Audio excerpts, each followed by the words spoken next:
Now he's ready to go. Welcome to the College of Complexes.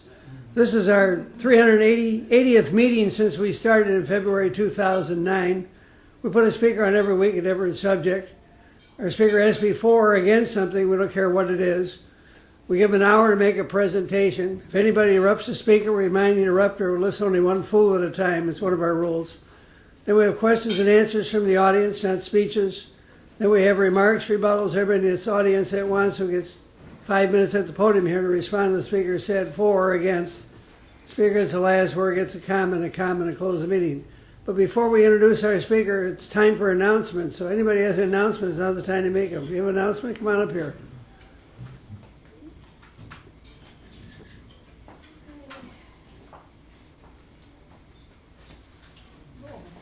Hi.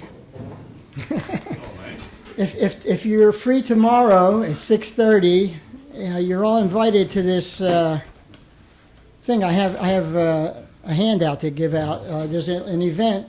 It's called a webinar. It's a participatory internet conference with some internationally famous journalists, and it has to do with the 911 subject. We're coming up on the anniversary. So if you're interested, I'll give you the breakdown on it, and I just got the address, so we'll have to handwrite the address in. But if you want one. There's a cost too, right? Well, the cost is going to become just a voluntary donation at this point. I think it's been paid for already. There was a charge that we had to pay to attend this webinar, and it's covered. So. It's free. Well, it's free. It's free unless you want to give something. And there's chips and dip and beer and everything. Yeah, and so you can give John some chips and dips money, but most of the people there paid already. So don't worry about it says something about the fee, but don't worry about the fee. It'll be free. It's called the Titans of Truth. Kind of an unfortunate title, but I know these people. Does anybody know who Sabelle Edmonds is? Not you guys. Anybody else know about her? She worked for the FBI. Yeah, she was a translator for the FBI. She knew Arabic and Turkish, and they fired her. She's going to talk. She made a news organization. James Corbett. Anybody know James Corbett? Yes. He's a great journalist, but he's in Japan. He's going to talk. And there's a few more. Wayne Madsen. Cynthia McKinney. Yeah, if you're a leftist, you'll like her. Okay, so please consider this. Come to me and I'll give you more information. Thank you.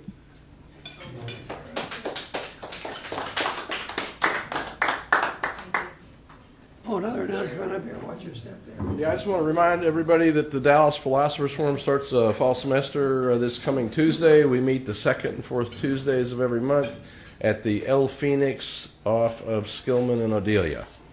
And there's elbow room, so if you come, you've got room to sit down and stick your elbows out and eat and not feel like you're cramped, because most of the places we've been at in the past have been very cramped. And some of the topics we're going to be discussing this Tuesday, it'll be computational models of ethics.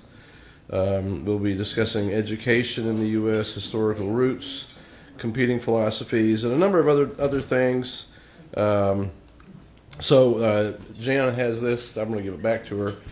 You can get a schedule if you want to come. And we have a website, too, at the philosophersforum.org. So you can look up the website and you can get details on where we're meeting and all the different talks that are going to be there. So I just want to invite everybody. It's like $5, which is pretty cheap for a lecture. So more expensive than this place, I guess, but whatever. The lecture starts at 7:30, but I set up the AV and I'm usually there by 5:30, 6, something like that. So if you want to come at 6 to eat, you can do that, and you can sit around and talk and discuss philosophy or politics or whatever you want to talk about for about an hour. So I just want to remind everybody about that.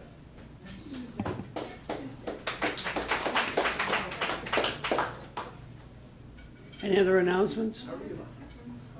No? All right, well, next week our speaker is John Beasley. He's sitting right there. He's going to talk about considering center-right notions I won't read all this, but he went back to England this summer and he talked to some right-wing people and got indoctrinated, and so now he's coming back and he's going to, I don't know if he's going to counter them or he's going to agree with them, but anyway, he's going to present them and counter. He may counter. I don't know what he'll do, but it ought to be interesting. So, and it should be good. Anyway, he'll be here next week, and he's sitting right there. So, September 24th is open. If anybody wants to be a speaker, let me know. September 30th, all families can suffer fewer losses as a result of heart disease. That's Robert Edmondson. He's a renowned physician and visionary behind. Anyway, that's on the itinerary. I'm not going to read all this. And October 7th, on the human body as a machine or garden. That's interesting. Gian Lee will be talking about that. And October 21st, Jim Love will be here. He'll be talking about decline. And that's on your itinerary also. There's another page of this itinerary. I didn't print it because it's costly to print, but you can check it out on the internet. It's there. And anyway, our speaker tonight is Pat O'Connell. She's going to talk about can we really manifest peace in 2017. She's an author, consultant. She'll outline a project to convince I forgot my glasses tonight, so don't mind me. She'll outline a project to coalesce positive energies and intentions aimed at the perfect world concept throughout the 4 days, beginning with the International Labor Day of Peace, September 21st, and ending with World Peace Weekend, September 23rd, 24th. She will debut a new short film about the project and will discuss some of the activities scheduled for the 4 days. Pat asks that we come prepared to brainstorm and contribute our own ideas. So without further ado, please give a very, very warm welcome to Pat O'Connell.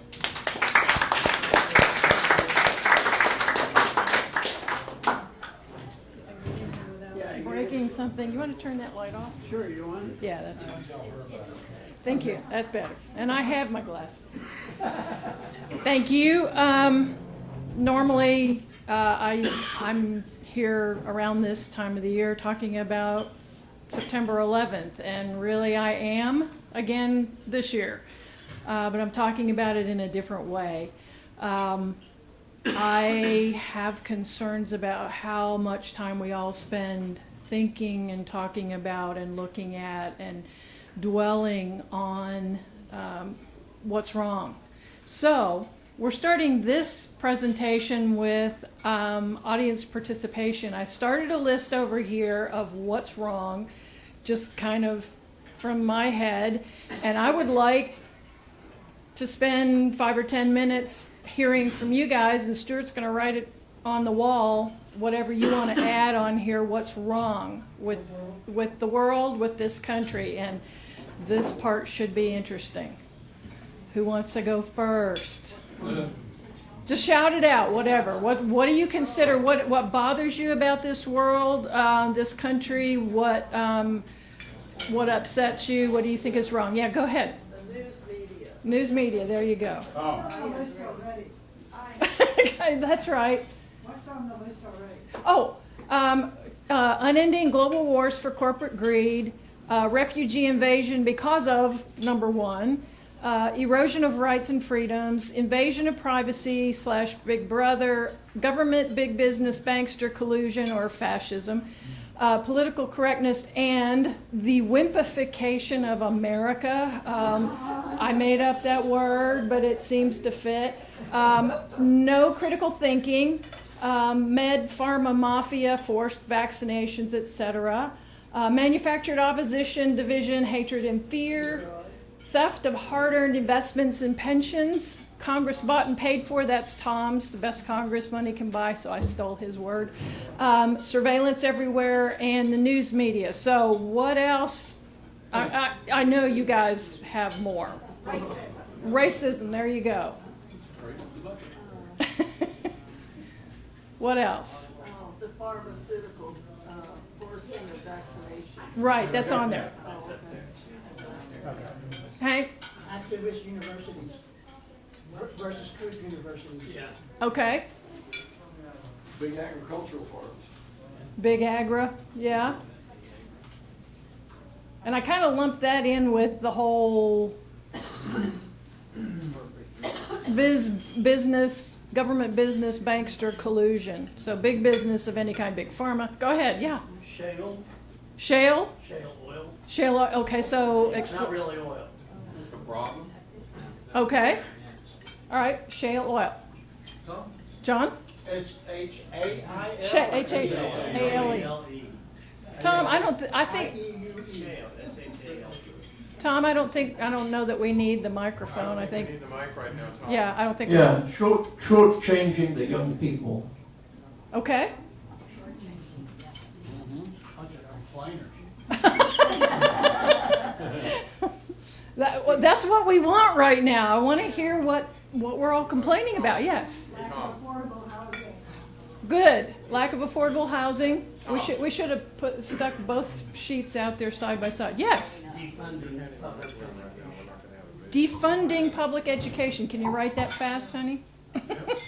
Nonprofit status for political agendas. Ah, good one. Good one. Defunding public education. Yeah, you can, I guess, abbreviate. What was 22 was the next one? Defunding public education. I got that one. The 401ks, Oh. nonprofits that actually are funding political agendas. right. So 501c3s. That's, yeah. Yeah. We got that. Do you? Yep. Sorry. Yeah, we got education. Hank? Hillary Clinton. Okay, somebody else is going to have to balance the books here and say Donald Trump, right? She's overused. Okay, Donald Trump and Hillary Clinton. Joe? Continual psychological operations to manipulate the Right, thinking absolutely. Good of the one. world's population. Good one. PSYOPs. Psyops. Absolutely. I'm glad you brought that up. Okay. Anything else? Big Blue-haired cashiers. blue-haired cashiers. What about tattoos and when they look like they fell into a tackle box? That's sub A. Oh, okay. Okay, so things that are really, really broken in this world. Yeah. Manipulation of Facebook. Yes. Or Censorship and manipulation, yes. media. Yeah, I think I meant to put something like that on there, so thank you. Yeah, and it's getting really frustrating too. Anything more? Big ones? Oh, the thing about the climate, the truth coming out about the climate. Okay, climate change, controversy.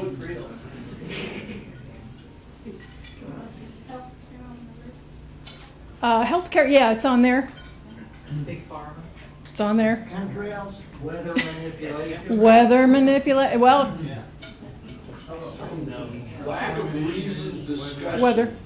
Say again? It's a lack of reasoned discussion. Well, and I consider that under the no critical thinking. So you could write discussion / critical thinking / discussion. Absolutely. What would you call the government saying they're going to stop information coming out about certain things, uncover the, things that have been closed up for years, censorship from the government again. Or are you talking about things that have been classified and buried? So lack of transparency. Lack of transparency. Okay. Right, yeah. Yeah, that's a good one.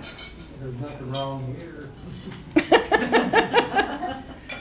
Okay, do we have a pretty good list here? False flags. False flags, good. My secretary.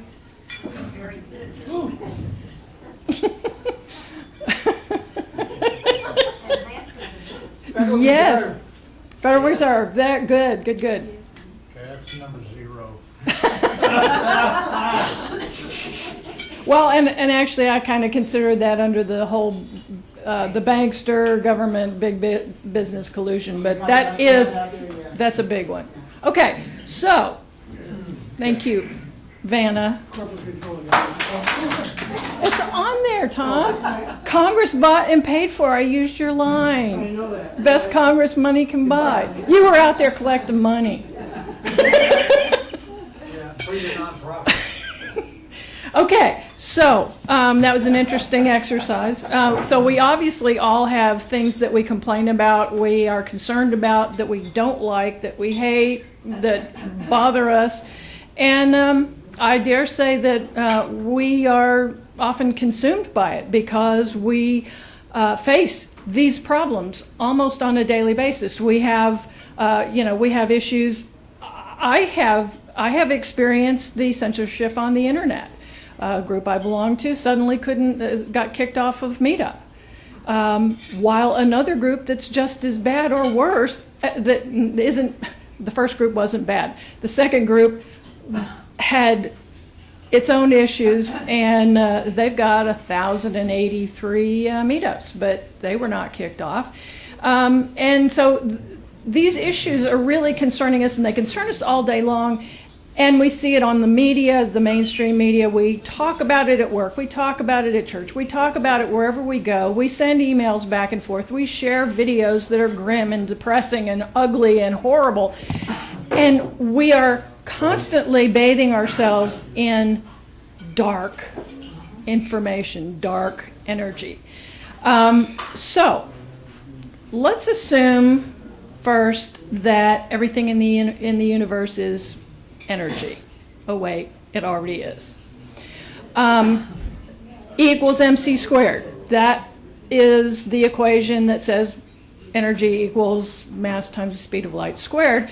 Einstein actually wrote it m equals E over c squared. E equals MC squared? He originally wrote it as m equals E over c squared. So they are mutually the same. That you flip it around, they're both the same. Matter is energy, energy is matter. It's all the same thing. So we're energy. This room is energy. These walls are energy. All of us are energy. So let's assume that we are living in this big pond of energy, and we throw a big rock made of energy into that pond, and there's a boat on the other side of the pond also made of energy. That rock we throw into the pond is going to create ripples that move that boat on the other side of the pond. So we've established the fact that we're all energy, everything's energy, and that what we do over here can influence something way over there. So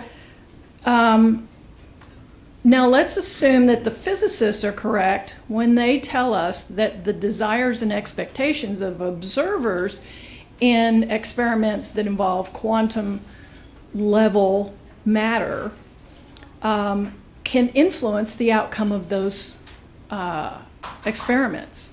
So they've even devised experiments where the quantum particle goes through a slit here, and nobody can be in the room because their desires or expectations might influence the outcome. So after that particle goes into the slit, now they can introduce a person, and that person can influence how that particle manifested going through that filter or that slit or whatever it is. So it's really bizarre math and science, but the fact is that they have acknowledged that the observer's energy, the observer's desires and expectations can literally alter how that quantum level particle behaves in an experiment. So now we have some unknowns. What are desires and expectations? And I've asked myself this: are they energy? If they're energy, then they're like the rock, they're like the boat. They can create ripples that can cause effects at a distance. If they're not energy, they've still been shown by the physicists that they can influence the behavior of mass, even if it's at the quantum level, in experiments. So one way or the other, desires and expectations can alter what mass and energy does and how it behaves. So that means thoughts and the desires and expectations can literally change reality. So the assumption can be then made that our desires and expectations can change reality. Now, we're all used to thinking that our actions are the only things that can make a difference. But those who are spiritually minded believe in prayer and believe that that can make a difference, that just that place that they go to, that belief that they have, that energy that they put out can literally make a difference. They can heal people at a distance. They can bring peace to the world. So now expectations can include positive and negative things. So all of these things that we named at the beginning, how many of these things do you guys expect to get better? Does anybody think any of these things are going to get better? Raise your hand if you think any of these things are going to get better. Okay, so we've got 4 or 5 people who actually expect that these things are right. So the rest of us are really kind of expecting things to stay the same or get worse. And that's part of what we do every day. We bathe ourselves, we immerse ourselves in that negative energy, those negative expectations. Well, what do you think we're drawing to us? What do you think our rock is doing in that pond? It's shaking up that boat, and it's not doing it in a good way. All it is knocking things out of the boat and making things worse. So, how many of you have done things to make a difference about these things on the list? And this is actually a really good group of people who really are trying to make a difference in this world. So we've got a lot of good energy here too. But even us good people spend a lot of time thinking about bad things. So we're invested in bad things. We focus on the bad things all day long. We expect them to stay bad or get worse. A lot of us are taking action based on the assumption that they're going to stay bad or that they're going to get worse or continue to go downhill. Preppers are a perfect example of this expectation. If the bad thing doesn't happen, then the prepper stands a chance of looking like a fool with all this, ammo and supplies and all this kind of stuff if the bad thing never happens. Now, you could turn it around and say, well, I'm just prepared. And for people who are in hurricanes or floods like down in Houston, they might be really happy they prepped. But the idea that you're preparing based on the expectation that the bad thing is going to happen is part of this putting negative energy in there. And even those of us who are activists, we spend a lot of time trying to wake people up. Well, what are we waking them up to? Hey, look, all this bad stuff is out here. That's not pretty. And it's a little scary, and sometimes it's very traumatic for people who wake up to some of the things that they didn't know before, and they start seeing through the veil, seeing through the lies. So that's a matter of like in the Matrix, the red pill versus the blue pill. Do you want the blue pill so you can go back to sleep and all you see is, bunnies and rainbows and marshmallows and the world is all lovely? It's a lie, but you have that choice. So most of our social interaction is about the badness. What would we have to talk about if we weren't talking about what we hate? what's wrong with this world, whether it's Donald or Hillary or whoever, we become experts in the badness. So we have a kind of power or knowledge base, and what if the badness went away? Our power goes away, our position goes away. We're invested in the badness. So we're putting out energy that's saying, I want more badness. Badness is good, I want more badness. So we're telling the universe we want badness. But few of us think about what we want instead of, Stuart, can you flip on the projector? Because it needs to heat up. Few of us think about what we want instead of the badness. So, how can we make things better if our energies are out there invested in the badness and we don't know what the alternative looks like? So, there it is. Okay. So I'm going to show a little video that I just made. This is you guys are the first to see it. This is introducing the project, the Perfect World Project, that is scheduled for the September 21st through the 24th. The 21st is International Day of Peace, and the 23rd and 24th is the World Peace Weekend. And there are all kinds of activities going on for these 4 days. There's synchronized meditation. There's a march in Washington, D.C. Okay, that's good. And so I wanted us to be able to participate and put some positive energy into the world for these 4 days, even if we couldn't go to Washington, D.C., or even if we couldn't go to wherever these various events are, we could do something right here at home. So this is my video, and hopefully it'll play right. And then I'll be back.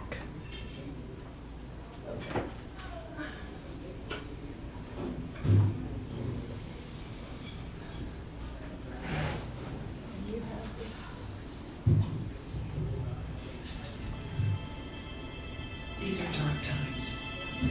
This is really beyond whatever I had thought.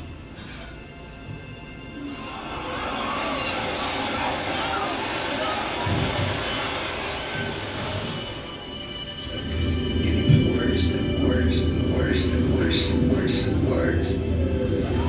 Killers, February 11th, Paris, Taliban. Saddam Hussein. Iraq, Afghanistan. The evil terrorists. Terminate terrorism. Tyranny. People hate us. People hate us. This has always been a multi-year project.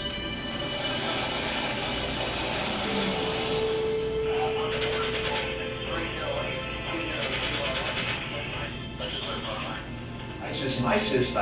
ISIS, the war, and ISIS. All-out war with North Korea. A massive annihilation of North Koreans. Al-Raqqa in Syria. Syria. ISIS is a blame. ISIS and Al-Qaeda war in Iraq. It's not one of them, therefore their life is meaningless.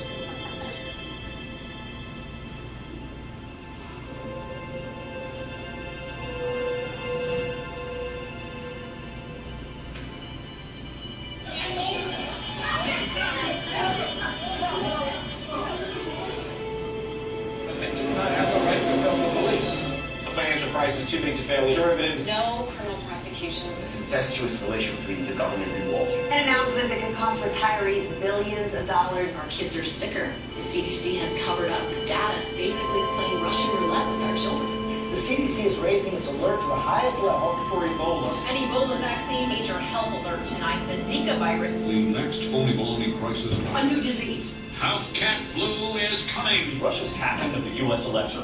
Russia, China, Hacking. Disinformation. Fake news. They did not change any vote tallies. They make free speech a felony. Slow, creeping destruction of some of our basic liberties. But enjoy your right to free speech. The armed forces will come to the Senate. But it doesn't have to be that way. There are forces. Even when the darkness seems overwhelming. There's hope. Even if all we have left are our thoughts, our desires, and our energies, we have power. We are energy beings in an energetic universe.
the number of other countries' foreign military bases.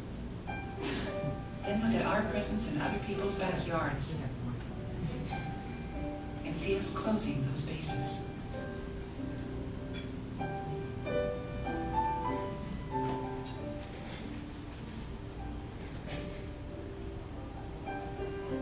If you want to stop all the wars for corporate greed,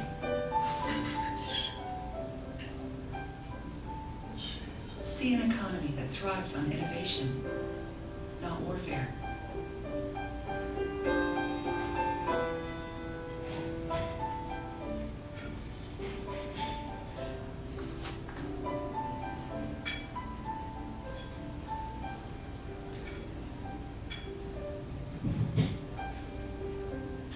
If you want to end poverty, see a world with lots of jobs and opportunities,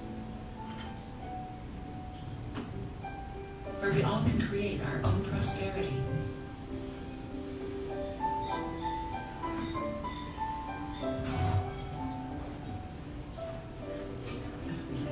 And if you want to stop the anger, fear, and hatred among us, see a world with more empathy and love.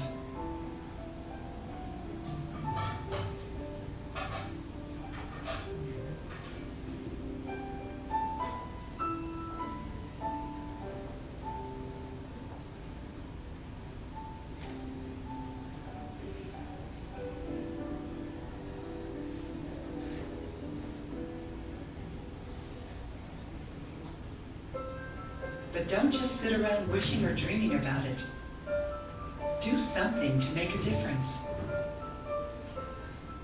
Be the change you wish to see in the world.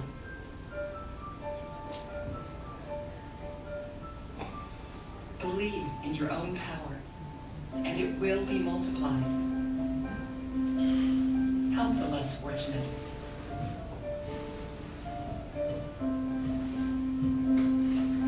Give hugs.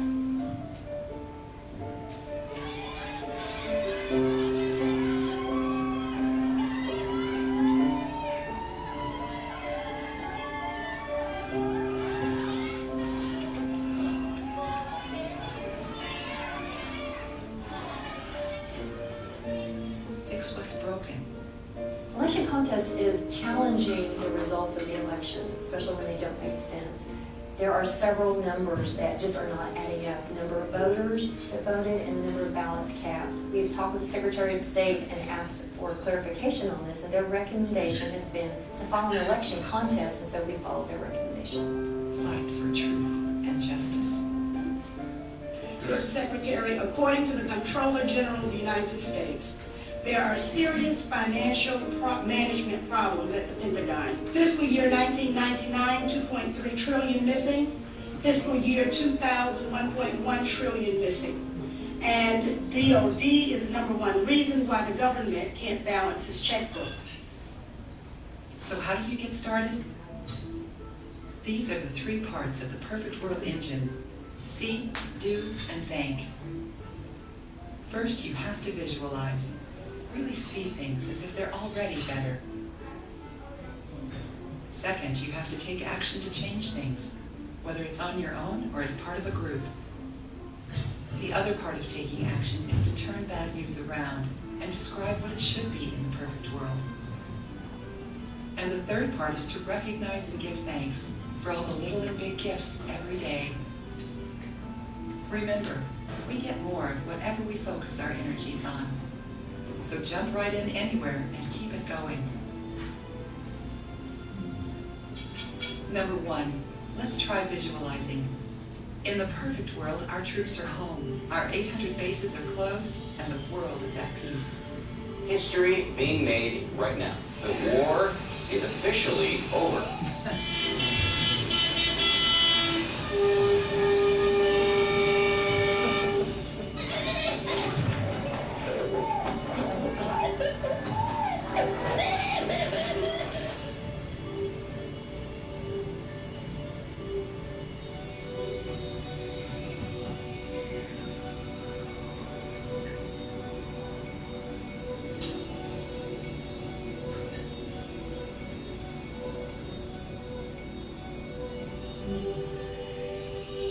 Number 2, let's take the first step. September 21st through the 24th, join people all over the world who are manifesting peace by sharing your visions of the perfect world with everyone.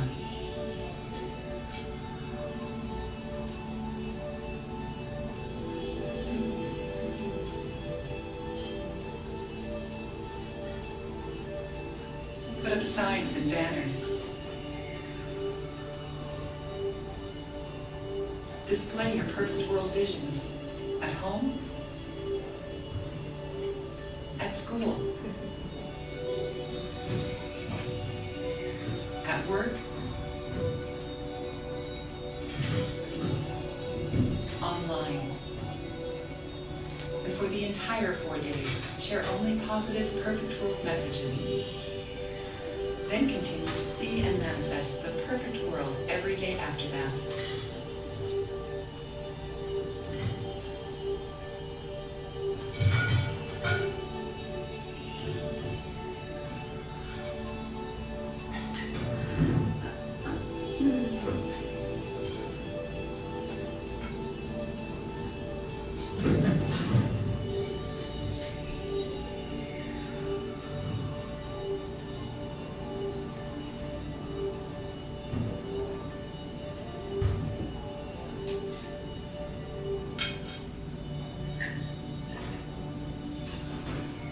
Third and most important is gratitude.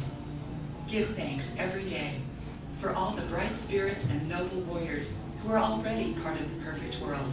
The world is in a state of hurt right now, but I want to stress that it's up to us as individuals to do our part, even though we're hurting, to love other people and to show other people that there's still hope and promise in the world.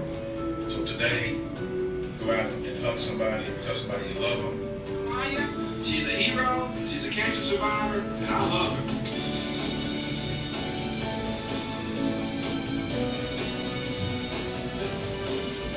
It's something that's really powerful that's taking place all over the world. I really appreciate that. I'm grateful for Officer Norman and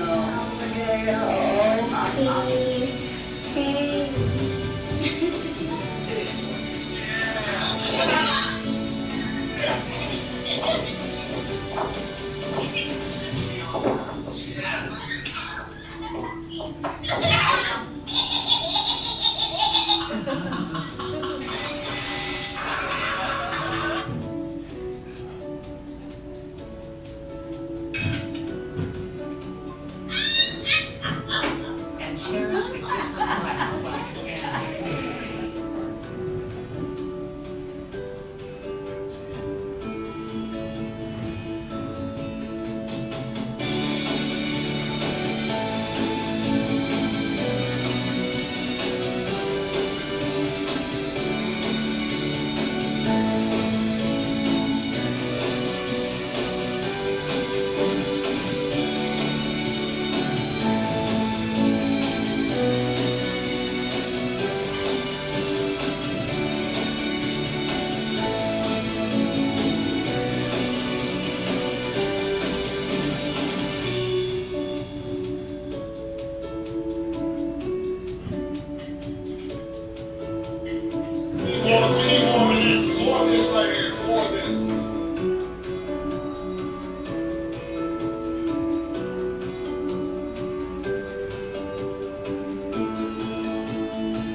If you ever want to know what's real and what's not, just go to country. And that's it.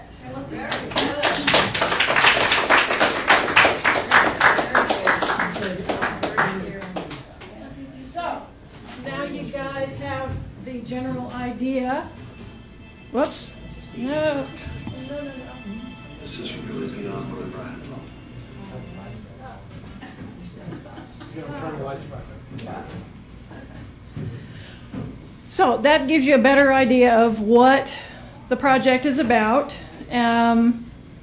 So let's talk about manifesting. If we we came into this restaurant tonight and we ordered food, and if we order a pizza, we order a sandwich, and we're very specific about it. Hold the onions, extra sauce, half pepperoni, half whatever. We're very specific when we order a pizza or a sandwich. We should be at least as specific when we're asking for what we want from the universe, from God, from whatever you believe can make these things happen. So now it's time to practice. We've got our list of the things that are wrong. I'd like everybody to talk about how we'd flip those things. What does the perfect world look like? So the Federal Reserve, what's the desired alternative to the Federal Reserve and what they're doing to us? Anybody? Go back to constitutional banking. Good. Constitutional banking. U.S. Treasury is supposed to handle our money, right? Okay. We've got the global wars. That one's pretty easy. Stop. Quit stirring stuff up in other people's yards. The refugee invasion, which kind of goes through that way. Okay, the erosion of rights and freedoms. What's the alternative? What would we visualize to replace this feeling that they're taking things away from us? That little bit with the cage for the protesters, the free speech zone. What is the alternative to that? Repeal the Patriot Act. Yeah. Repeal the okay, and this brings up a point, which is it's a whole lot harder to define all the steps that are required to get to the perfect world. So there's a lot of moving parts if we're trying to figure out, all right, well, this has to be done, and then but that can't be done until after this thing is done, and so on and so forth. We can jump ahead. When we're actually taking action, we have to think of all those parts. But when we're visualizing, we can just jump ahead to what it looks like when it's done right. So what does it look like when it's the opposite of erosion of rights and freedoms? We're free. That's pretty straightforward. Invasion of privacy. What does that world look like? So what do you see when you go out on the street? What's happening on your computer? Do you worry about your phone and people watching it? So what is it in the perfect world? Abolish the Internet of Things.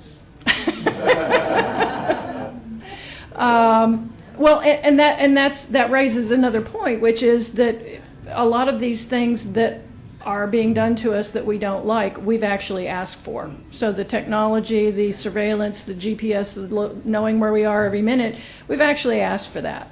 So in a perfect world, we have a way to communicate with one another that's as convenient as what we have now. And the government is not allowed to tap into that. We still have our privacy. The big banker, the government, big business collusion, they can't do that. No. In the perfect world, and this is what I want everybody to get in the habit of saying. When you think of something bad or negative or wrong, switch your head and say in the perfect world, and then describe what it is. If you're worried about your pensions or your Social Security, in the perfect world, that money is safe and you get every penny of what you're due, and the government manages it well enough that they're not stealing it. So political correctness and the wimpification of America. And I actually have a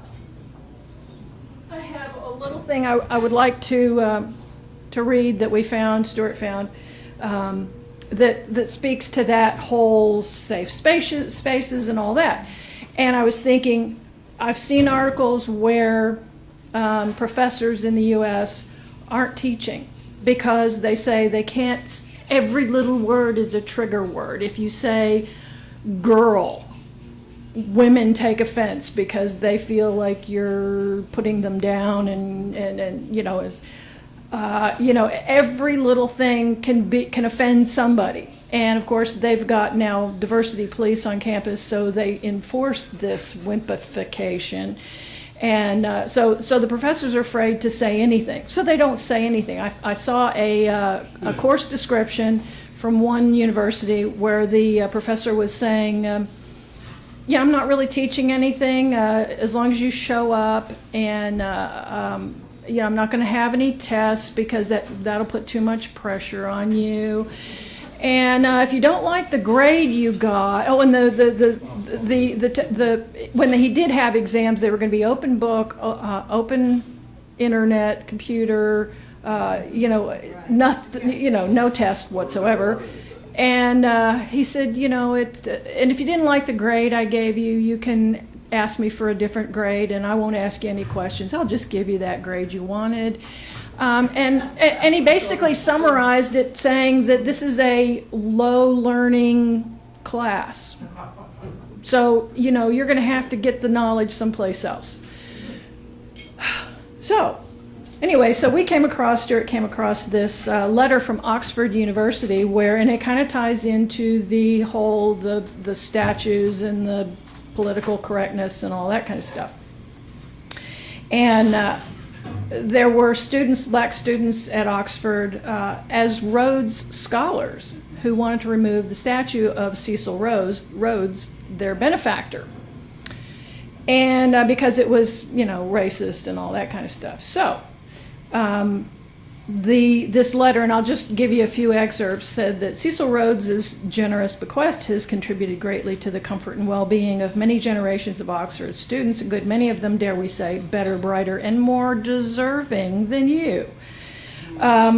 He said the letter says this does not necessarily mean we approve of everything Rhodes did in his lifetime. But we think you should ask the question, why am I at Oxford? They say that, this is the second oldest extant university, and it educated the likes of Roger Bacon, John Donne, Sir Walter Raleigh, William Penn, Adam Smith, the list goes on. We've heard of these people. And then they say, we've watched with horror at what has been happening across the pond from the University of Missouri to the University of Virginia and even to revered institutions like Harvard and Yale. The safe spaces, Black Lives Matter, the creeping cultural relativism, the stifling political correctness, and the closing of the American mind. At Oxford, however, we will always prefer facts and free open debate to petty grievance mongering, identity politics, and empty sloganeering. And it goes on to say, we are well used to seeing undergraduates, or in your case, postgraduates, making idiots of themselves. Just don't expect us to indulge your idiocy, let alone genuflect to it. We do not discriminate over sex, race, color, or creed. We do, however, discriminate according to intellect. That means that when our undergrads and postgrads come up with fatuous ideas, we don't pat them on the back. No, we prefer to see the quality of those ideas tested in the crucible of public debate. That's another key part of the Oxford intellectual tradition you see. You can argue any damn thing you like, but you need to be able to justify it with facts and logic. Otherwise, your idea is useless. This ludicrous notion that you have that a bronze statue of Cecil Rhodes should be removed from Oriel College because it's symbolic of institutional racism and white slavery. Well, even if it is, which we dispute, so bloody what? Any undergraduate so feeble-minded that they can't pass a bronze statue without having their safe space violated really does not deserve to be here. Read that to the city council. Yeah, I know. And that's enough of that. So anyway, I love that because in my mind, I'm thinking about the professors who are teaching nothing, who are so afraid of all of this political correctness that they won't teach, they won't speak, they won't demand anything of their students. Therefore, the students come out of school with nothing.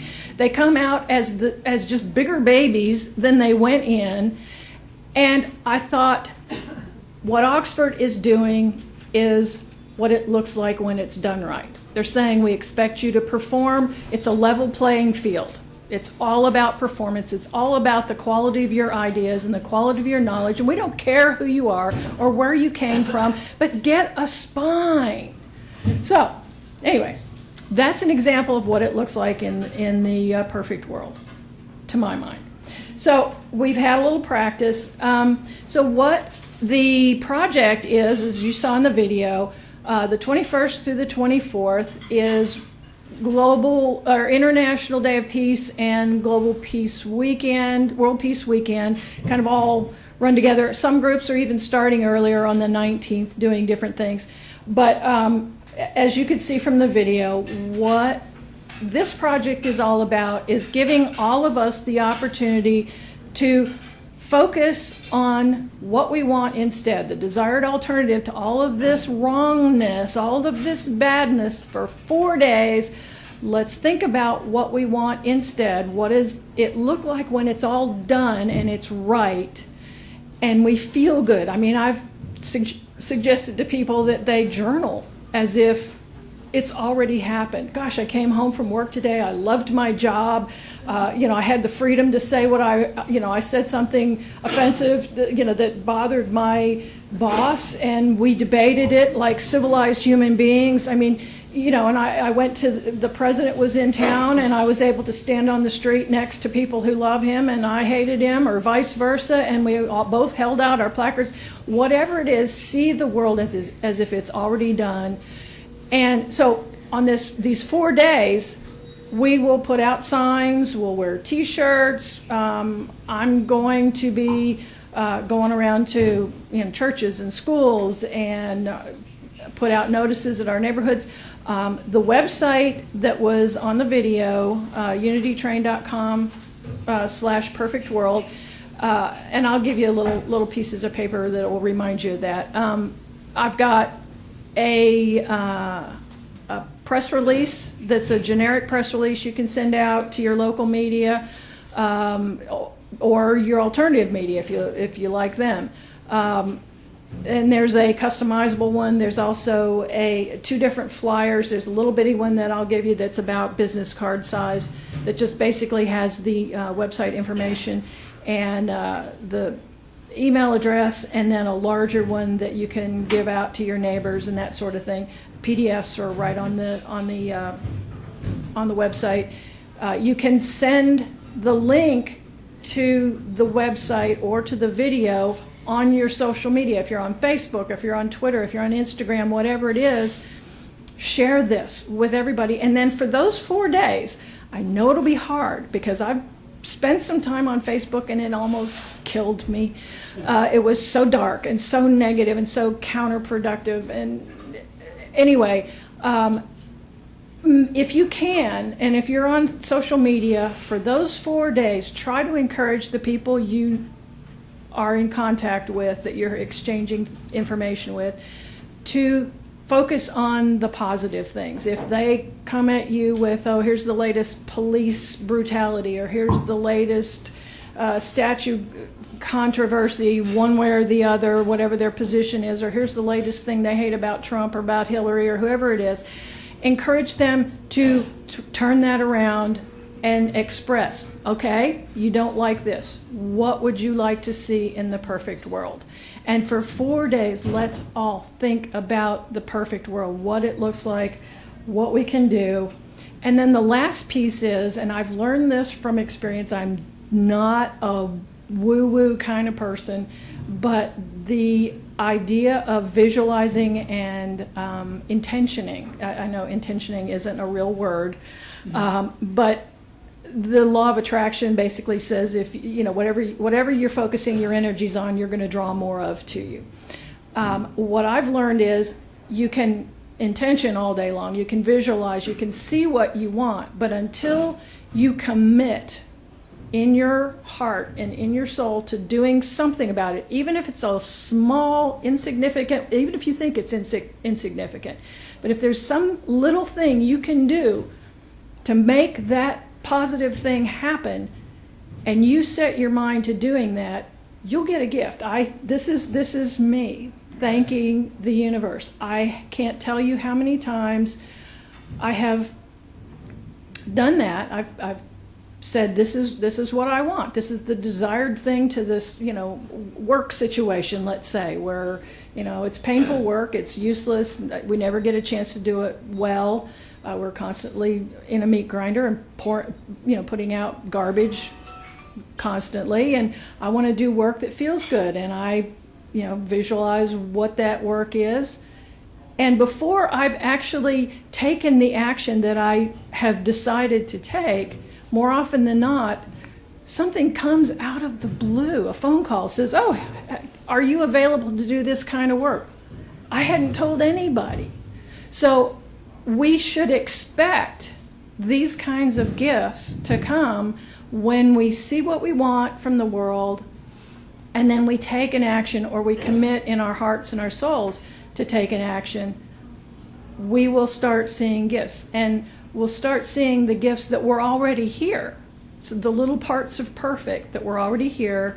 And, like Stuart and I have talked about, when we're seeing all this police brutality or whatever, well, let's catch them being good. When you're raising a kid or a dog or a dolphin, you're training a dolphin, it's all about catching them doing some part of the right thing.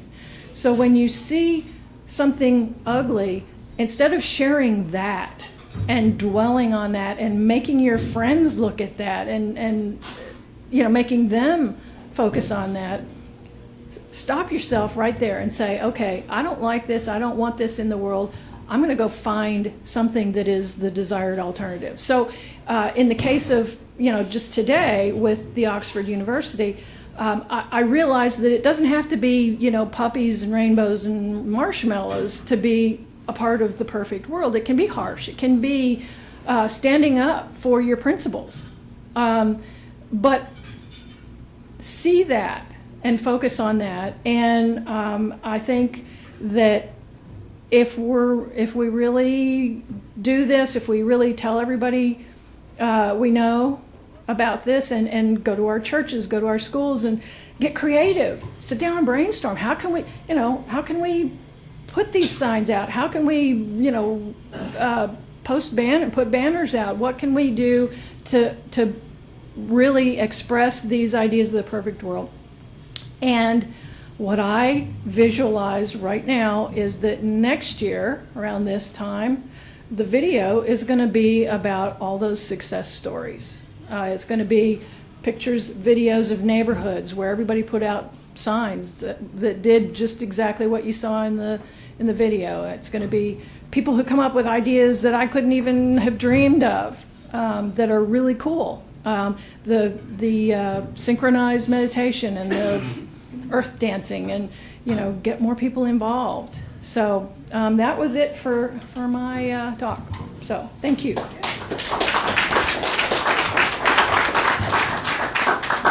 Oh, I guess I need to stay here. You have to stay there. This is a question for you, and maybe Stuart can help on this as well. Should I get a gun? Should you get a gun? What is that? Well, how is that related? Is that not fear manifest? We're not manifesting the ugly things. We're manifesting the perfect world. You have a gun? Yeah. Okay. Well, got a mean ugly dog? You have a mean ugly dog? No. A lot of people do. Should we do it then? Okay, that doesn't. Oh,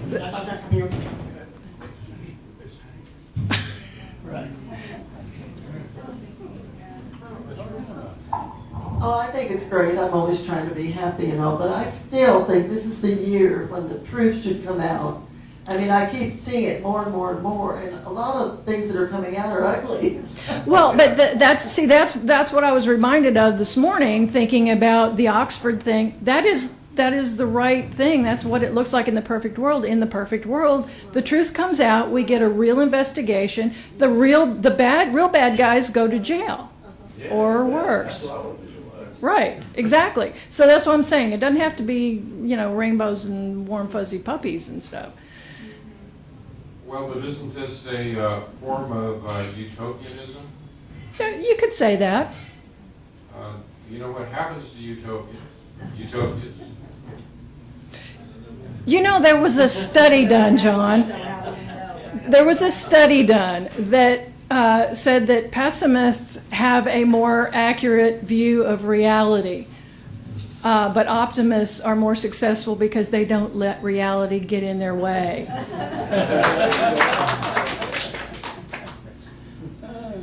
a good one. Hi, Pat. I'm sorry I got here late. Could you start from the beginning? I think what's going on today is very interesting. I've been trying to discover truth for so many years of what's really going on in this complicated world, and the rabbit hole gets deeper and deeper and deeper all the time. But what is obvious is there's a huge awakening. Yes. Just look at that great big movement called Brexit. Mm-hmm. Yeah. That was a huge movement. Absolutely. By the awakening of the British people to what was really going on. And from what I have read, there was a Global 2000 report of the government printing office put out in the Carter years that was drawn back and taken off the market because it sort of outlined what the so-called ruling group, some call them the Illuminati or whatever, expected to be completed by the year 2000. Well, we're 17, almost 18 years later, and they haven't accomplished it. Meaning that we are slowing it down. Exactly. It may not be Thank stopped you. yet, but it will stop if we keep waking up. And you're right. You're absolutely right. Brexit is a perfect example of a piece of the perfect world where people wake up to the fact that they never voted for that. They never asked for, all this government that they have no say in. Go away, Brussels. How can you distinguish your perfect world from blue pill denial? Because it is projecting what you want to see even after you've taken the red pill. So you're projecting what it will be, what it really is. We're not food in pods and the aliens are feeding on us. The perfect world really is perfect. Don't you think education about each of those topics, is to pick out something? When you don't understand banking, like I really, I agree. I basically, my mother could, balance her checkbook down to the penny, whereas I go, $200, I'll write to $175 and quit. You know what I mean? Right. So like when you do understand banking, and right. when you see when laws come out and go, wait a minute, I won't vote for that guy. Isn't that how it best works? Absolutely. And I think, in my perfect world, education would teach every child from grade school up critical thinking, but they'd also teach them in public school practical government. So we would learn how, we don't need all these attorneys. We would learn whether the transportation laws really apply to us. We would learn whether the income tax law was constitutional. We would learn things like this so that we know how to use the laws that govern us. We would learn that in every year of school, and every year of school we'd learn critical thinking and how to debate like civilized human beings. Learn that we don't need government. Well, maybe we don't. Well, no, then it's Lord of the Flies. So. Okay. Well, here's a challenge.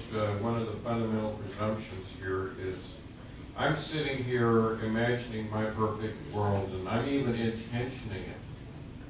but you've got 7+ billion people out there intentioning an imperfect world. How's that going to work out? Well, I expected that my belief is that the net is that we all have common ideals about what the perfect world looks like. There's some differences, and obviously the people in power don't want what we want, but they in that energy soup, they only hold one position. They don't have, it's not like 1% has 99% of the power like in our government. In the energy soup, one person has whatever percentage of billions of people that power that they have. So I think that overall, I believe that despite our differences, it will net to a nice compromise if we did this.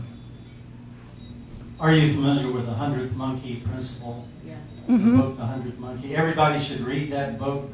Historically, 3 to 5% estimated of the colonists took up arms and fought and defeated the British. Same with the Russian Revolution. It does not take 51%.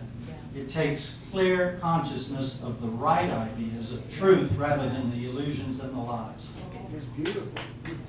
And there was a study that indicated that it only takes 10% of the people really committed to an idea for it to become the prevailing idea. So, we don't need to convince 99% of the people if we've got some good ideas. We only have to convince 10 people who will be really passionate about that commitment.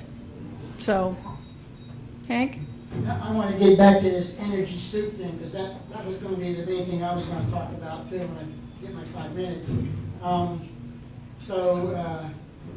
You think that the warmongering and powerful might have ideas that are not going to be equal to ours? Like, sure. Like a perfect democracy, one vote, one energy vote. Right. How many votes does somebody in New Guinea or Borneo get? Doesn't know anything.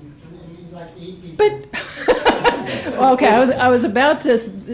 We watched a show called Meet the Natives, and they were from an island called Tana, and they're like, they were in London, and they're like, there are all these empty buildings in London. Why? And you've got all these homeless people. Why is that? I mean, if somebody comes to Tana, there's no homelessness. We'll build them a hut. So obviously there are some people who want to eat other people. And that probably includes some of the elite as well. But again, it's one vote, one person, one vote in the energy soup. So, How do you know that? How do you know that? I believe that. So it's a belief. Yeah. Well, I have a belief. I have a belief that until someone wakes up to the horrific vision and they actually perceive how horrible everything is around us, that they're really not at that point.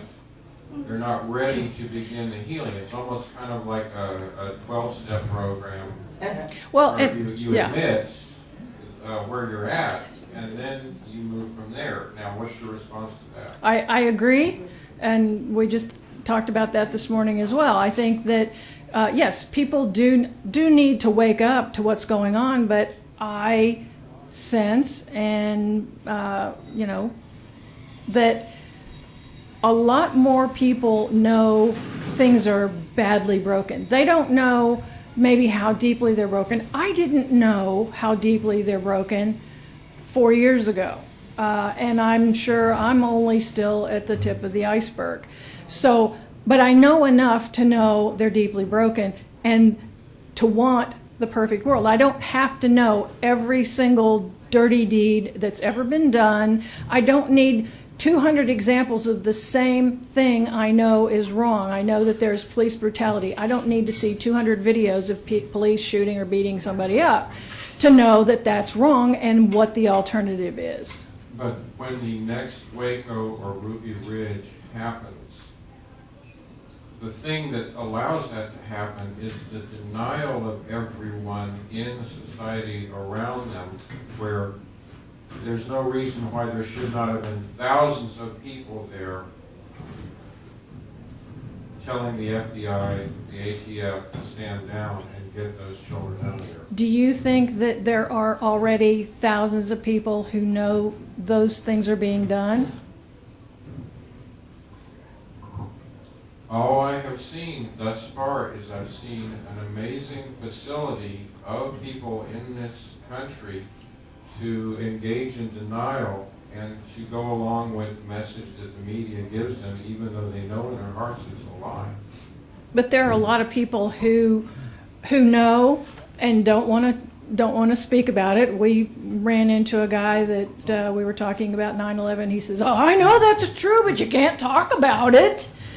And so there are people in my family who know these kinds of things and say, I've seen what happens to people who talk about that stuff, and it's not good. So there are a lot of dynamics involved in why people are not going to stop those kinds of events. But that doesn't interfere with visualizing the end result, visualizing a world where that stuff doesn't happen anymore, because there's so much transparency, there's so much, that our votes count. So we're actually putting people in office who will do good things, who will actually represent their constituents, who have morals and who can't be bought. And whatever system we have eliminates the ability to be bought off. So yes, it's a lot of steps between here and there, and the steps you're talking about where people show up and protest or intervene to stop something horrific like Waco.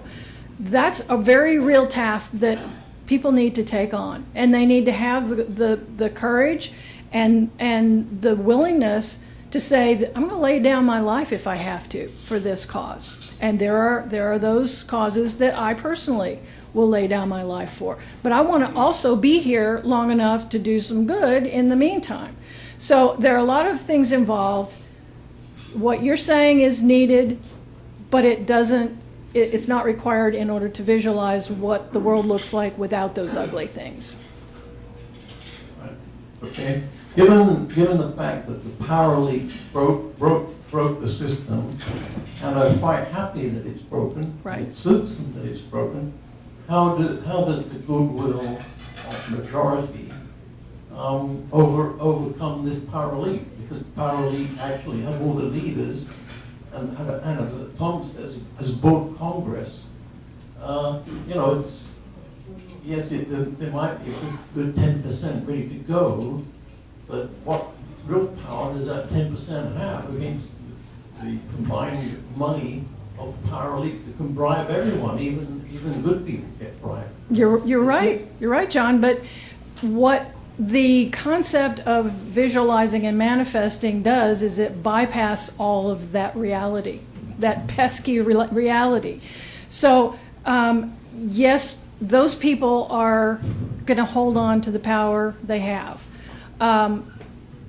Part of the doing something, as opposed to manifesting by visualizing, part of the actually doing something step is, in my mind, I'm constantly looking for an Achilles heel. I mean, I took judo, and for 6 weeks all we learned to do was fall down.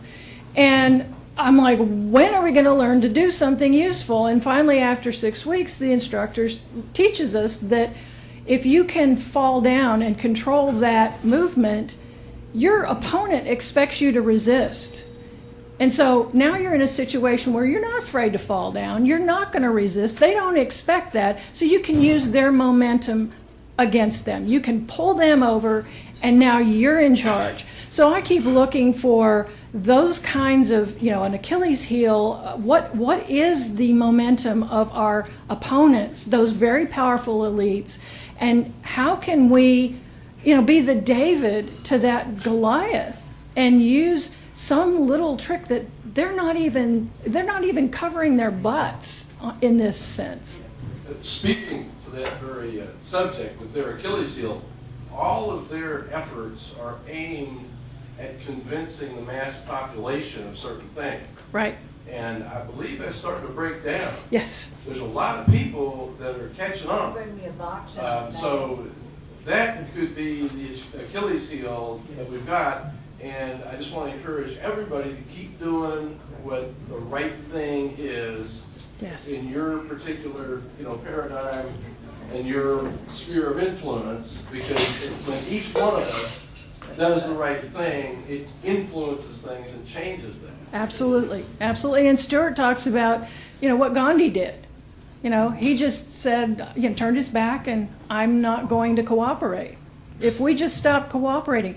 Now, that requires, a lot of us don't want to risk not cooperating, not paying our taxes, for example, because we're afraid of the consequences. But if a lot of us don't cooperate, those guys are going to be spread pretty thin coming after all of us.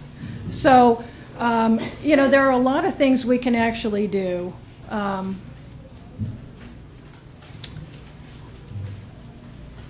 Hank, sorry, didn't see where the mic was. No. Hank. I got a question about the 4-day program in particular. When did you find out about it? And do you know about anything about the people who put this video together? I did this video. You made that video? I made this video. You did not start this movement? Yes, I did. You're the founder? Yeah. Oh, okay. I mean, I knew that, here's how it started. I learned about the March for Civility by the Free Hugs guy, Ken Nwadike. And that's in Washington, D.C. on the 23rd, which is the weekend of the World Peace Weekend. And I'm like, we can't go to Washington. Why can't, I'd like to be able to do something for this world peace thing right here close to home. And I'd like to get a bunch of other people able to do something close to home so that more people can get involved in this and put that energy out there. And then as I started looking into it, I found other groups that are doing things. There's going to be a concert in Dallas at the Clyde Warren Park over Woodall Rogers on the 21st, which is International Day of Peace. Now, some of you guys may bring this up, or you may not know this. That is designated by the UN. You might hate the UN for doing that and think that they have ulterior motives for that, but it doesn't matter. If we turn it around, I mean, the people at the Council of Nicaea turned around the pagan things and turned them into Christian things, and trying to co-opt things. So we can co-opt. The UN wants to do world peace. We're going to do world peace, but it's like with the judo thing. We're going to not just do 1 day of world peace, we're going to do 4 days of world peace, and we're not just going to wish for peace, we're going to be really specific in ordering this peace pizza that we want, and the universe is going to go, oh, okay, well, I'll give you more of that. I just didn't know what you wanted. I mean, if you went into a restaurant and you said, oh, just give me all these things I don't want, or give me something other than what I don't want, you might get something worse than what you've already got. So, okay, Pat, how is this different from New Age create your own reality stuff? And I would preface the question when I have friends for decades now who have purportedly been creating their own realities, and all I hear from them is, why did I allow this challenge to come into my reality? It's along the same lines. It's leveraging the law of attraction from The Secret. The same concept. It's using the concept of prayer and putting that energy out there and asking somebody else to do something. I like the idea of not just asking somebody else to do something for me. I prefer the idea that I'm going to say, this is what I want. I'm going to go get it. I'd like for you to help, and then you get help.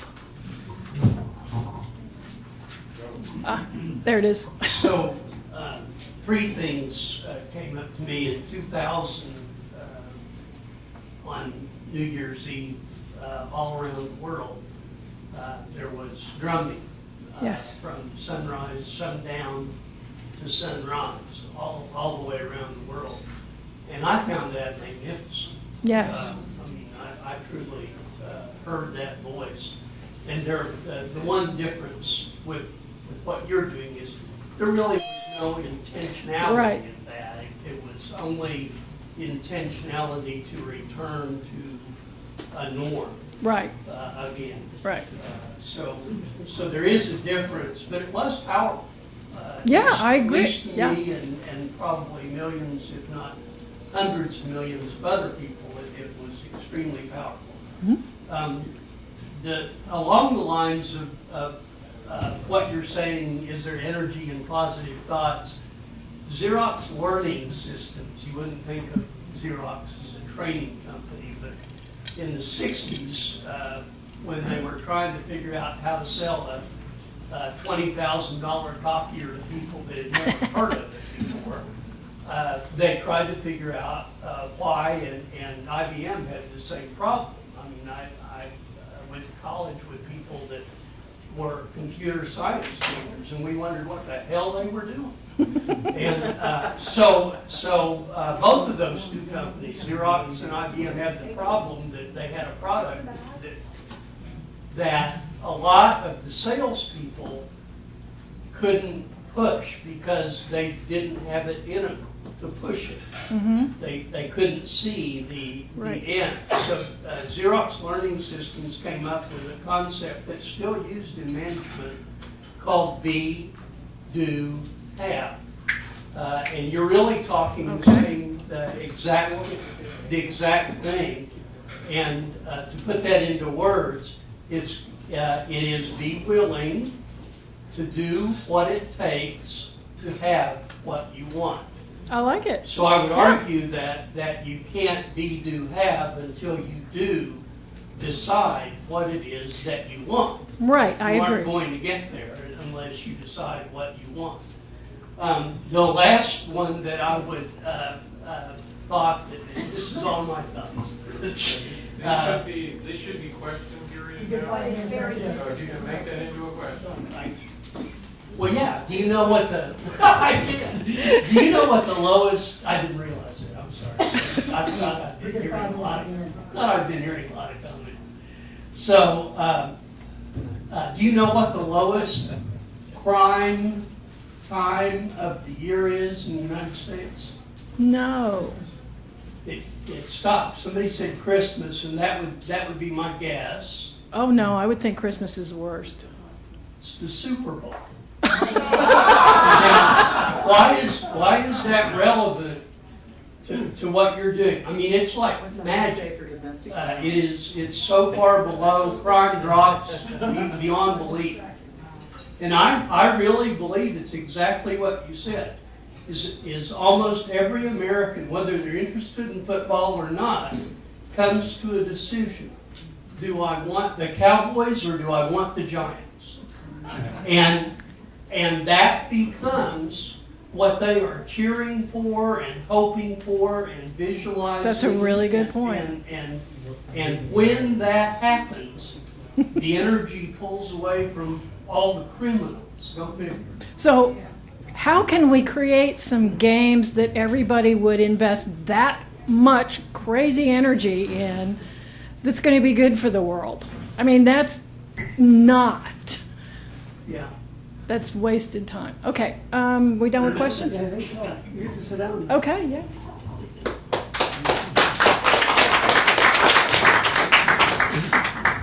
Now it's your turn to talk, so who wants to be first? Come on up here. There he goes. Good 5 minutes. Just 5? Just 5. But I drove all, okay. When Pat first came up with this idea, I actually struggled with it a little bit. I've seen, in 2 days we celebrate September 11th. Celebrate. Oh, I'm sorry. Remember what happened on September 11th. And so I struggled with it a little bit. But we've been asking, I've been asking for years, you know, where's the breakthrough? Where's the breakthrough? Where's the breakthrough? I want to see cops not banging people up, and I want to, you know, all this. and Democrats and Republicans and all of our differences and the way we see things different and all this, we see a lot more in common than we disagree with.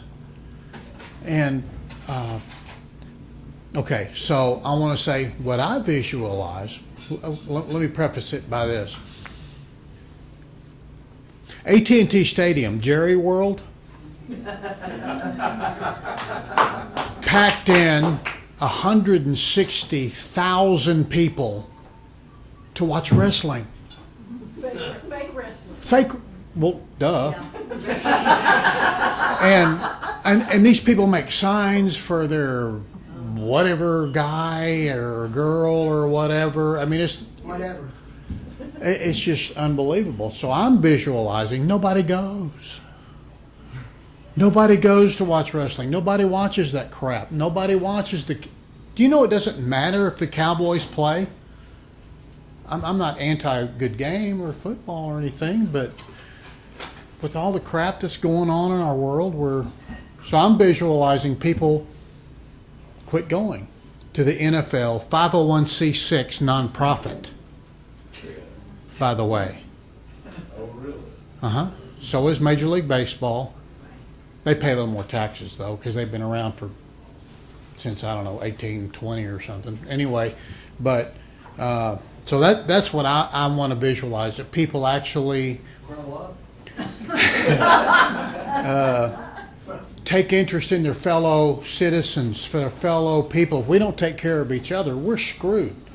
I've got a good friend, a guy I know really well, that's high up in the Dallas Police Department. I talked to him 3 days ago. Had a long conversation with him about the whole pension deal. The media's lying to you about it. The Dallas Council, they're lying too. Oh, crap. That's right. I forgot that's what they do. But I want to see the Dallas City Council do the right thing. Take fluoride out of the water. Why are they adding fluoride in the water? Just something simple like that. Scientific fact about what fluoride is, and they still put it in the water. And we can't get them to go out. We get scientists to testify. So I want to visualize Dallas City Council listening to that scientific information and going, I didn't know that. We can't put this in the water. What are we doing, Mayor? Know what I mean? Okay, so that's what I want to see start happening. And as I'm traveling all over, I'm a contractor and I'm trying to keep all my work south of I-20 because we live in Red Oak. I meet black folks, white folks, Hispanic folks that know about 9/11. They know as much as anybody in this room. But we can't get them to do anything. We can't get them to speak out. They're too busy. Well, that, and they're either afraid or they're too busy working 2 jobs to do anything, just to make a living. I want to see the police doing the right thing, honoring the Constitution. I want to see them just step. They're starting to step back now, where they won't even hardly answer calls. Look, they've got cops are quitting in droves, which I kind of have a mixed feeling about, except for when you need one. Kind of like we hate lawyers until you need one. Anyway, but that's what I want to say, that I want to visualize, is people don't care about NFL. They don't care about the ball games. They care about their fellow human beings and help the old lady mow her yard or something, or help the homeless guy. And I mean, there's Dallas City Council runs out all the homeless people out from under the bridges, and they had the big football game at AT&T Stadium. I'm sorry, Jerry World.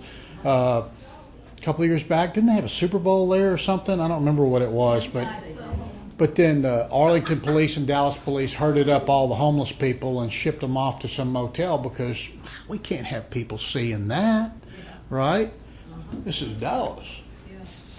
So that's what I want to see. That's what I want to state, that I want to visualize, along with what Pat's trying to communicate. Not how to get there, but I want to see people saying, I took my family to the Cowboy game, and with tickets, parking, hot dogs, a couple of cold beers, it was $700.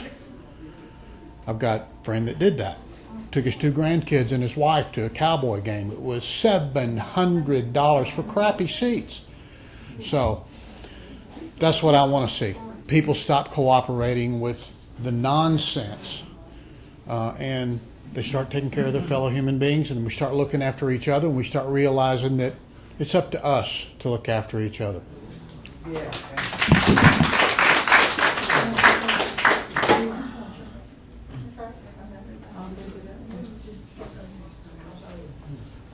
I appreciate positive presentations, and this was a positive one. I think one of the best examples, and I think I've mentioned it before, in the video or the book The Secret, which everybody should read or watch, is this young man, I forget his name, but when he was a young man over on the East Coast, he started dreaming about having a fine home one day.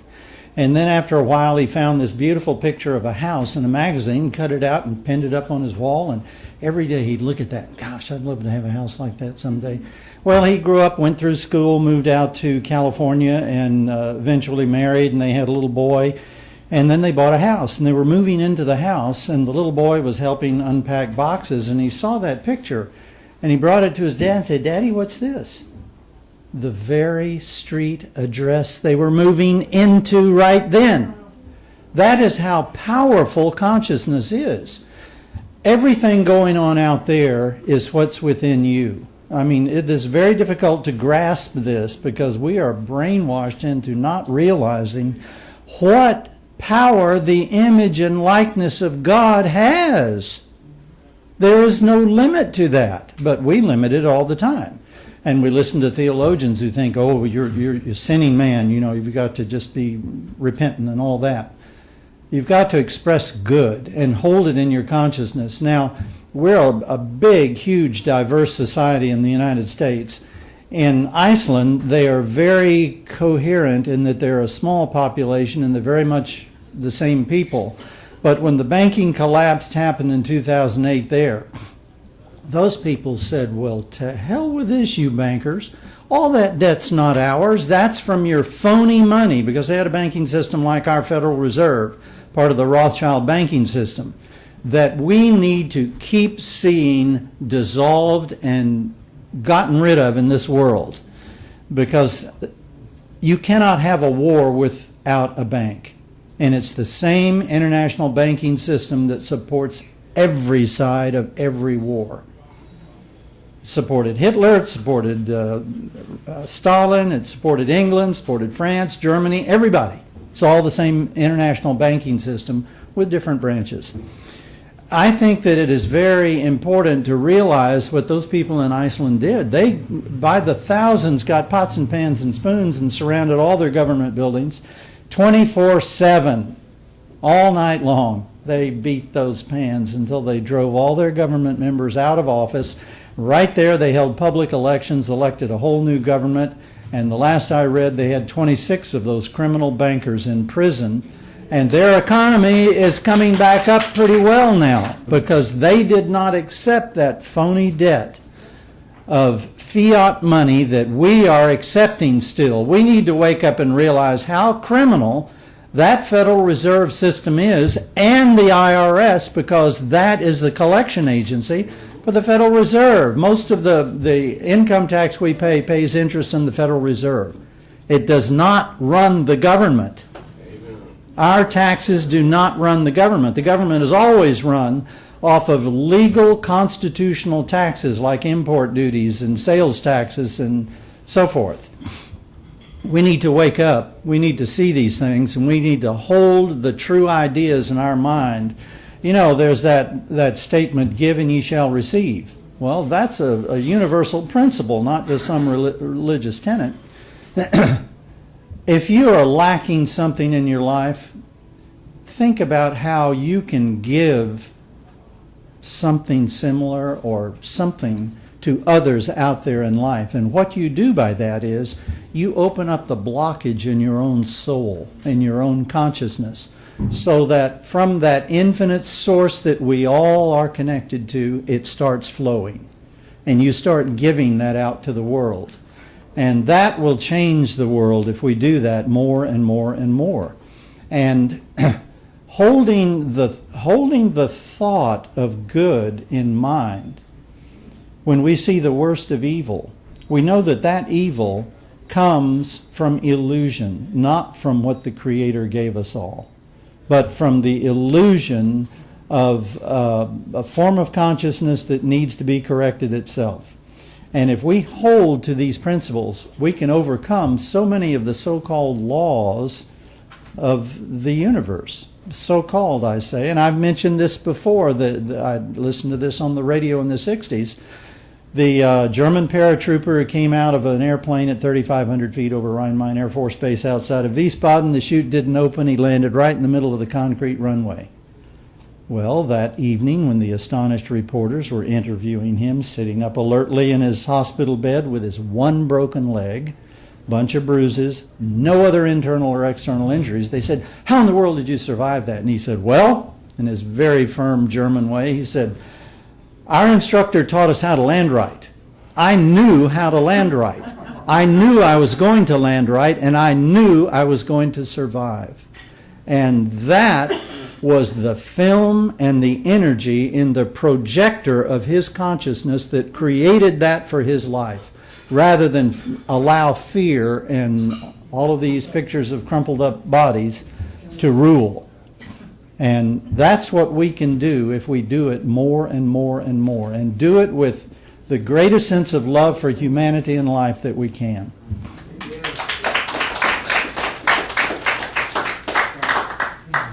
He told me to stand up. And you just do what he tells you? No, I thought it was a smart idea. I'm here to celebrate September 11th because there is a celebration to it, because I'm a better person because of, in an odd way. A lot of people don't know that there's a September 11th World Health Program. People that the New York City Police Department, there's the first responders, which is the New York City Police Department, Fire Department, and the EMS, and also the Transit and the Port Authority. Also, there's a survivors program. That are the people that lived in the area of September 11th and the towers, and also the people people that were working in that area.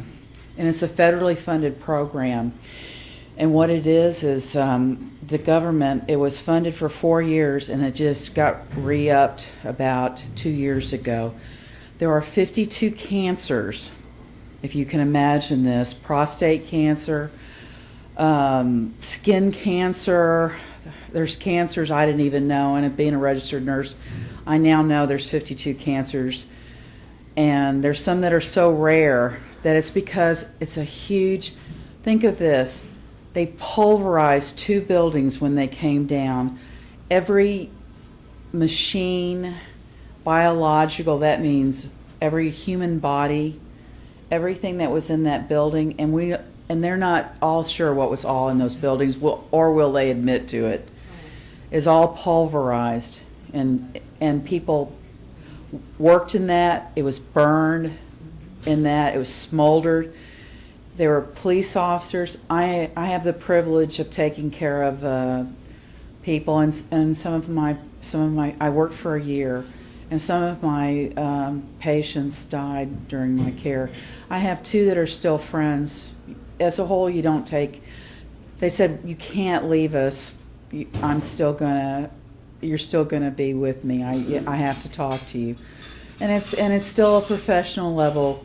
It's still professional level. I keep it professional. Not gone to visit them, but I keep in touch with them.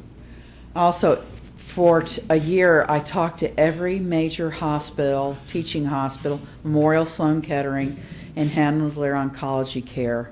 Also, it also covers GI problems, stomach problems, skin problems.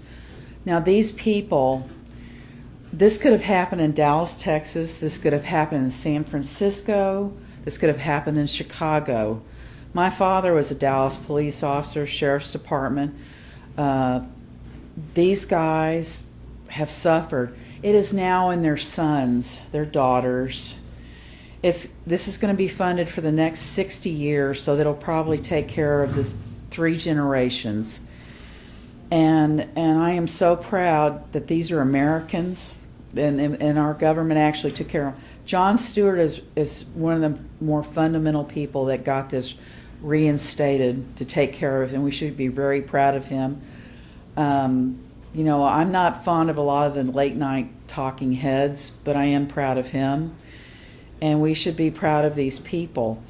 And then, like I said, this can happen again. I don't care. I know there's a lot of theories and everything, but I am telling you that two of the guys that I am still in touch with, they went to the site and they watched police officer, firemen carried out of that site and people carried out of that site every day their parts.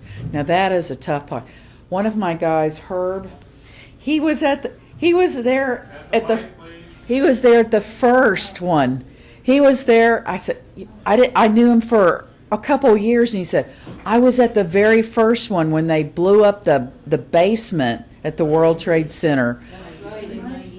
He was there. I said, Herb, how are you there? And he goes, well, I was paying a bill for my police commander, and I was down going in, and all of a sudden I thought the what is it? The power plant down there had blown up. Then all of a sudden he goes up, and one of the guys comes running out, and smoke's coming. He goes, what happened? He goes, I think a bomb went off. And then he goes, and then he's over answering a call going right by the World Trade Center, and he sees the plane go in. And I said, are you the only person that made both of them at the same time? He goes, yeah, I think so. You know, and I'm very proud of these guys. And do you know what? And all the guys that I talk to, and women, none of them are angry. What they're afraid of is that they're going to leave their family without money to take care of them, and that they're not going to be okay. They don't think about themselves at all. Now, how many people do that? So I'm really proud, and I'm a better person for knowing these guys. So that's why, in a way, I find a celebration of September 11th. And I will tell you, this is something. Some of them cannot go back into downtown Manhattan at all. I can understand why, can't you? They literally wanted their care transferred out of that area and outside of other hospitals. New Jersey. I think I understand why, don't you?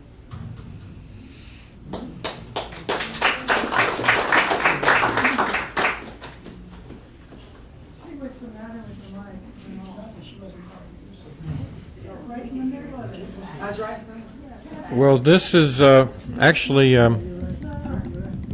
something happened. We don't have power.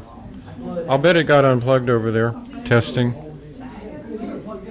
Yeah, I'll bet it got unplugged.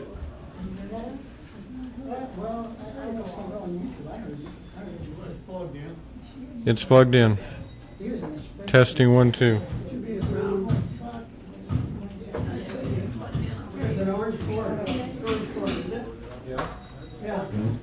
There's no power to this here. There's no power to this.